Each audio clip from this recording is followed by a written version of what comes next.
கிருஷ்ணகிரி மாவட்டம் பர்கூர் அருகே விபத்தில் சிக்கிய மகனுக்கு சிகிச்சை அளிக்க மறுத்த மருத்துவரிடம் பெற்றோர் வாக்குவாதத்தில் ஈடுபட்டதால் பரபரப்பு ஏற்பட்டது. சக்கில்நத்த பகுதியை சேர்ந்த சந்தோஷ்குமார் என்பவரது 4 வயது மகன் சாலையை கடக்க முயன்றபோது இருசக்கர வாகனம் மோதி காயமடைந்தார். சிறுவனை அருகில் இருந்த மருத்துவமனைக்கு அழைத்து சென்றபோது அந்த தனியார் மருத்துவமனையை நடத்தும் அரசு மருத்துவர் சிறுவனுக்கு சிகிச்சை அளிக்க முடியாது என்று கூறியுள்ளார்.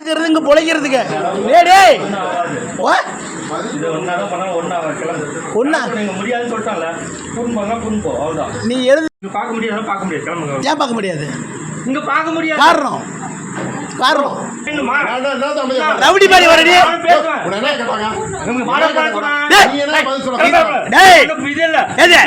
இது நானே கிள்ளிக்குதா பேசுறாடி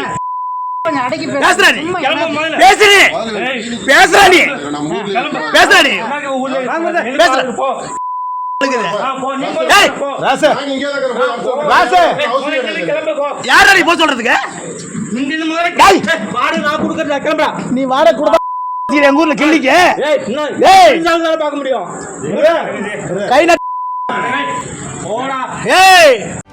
செய்திகளை உடனுக்குடனும் துல்லியமாகவும் தெரிந்து கொள்ள சப்ஸ்கிரைப் பண்ணுங்க.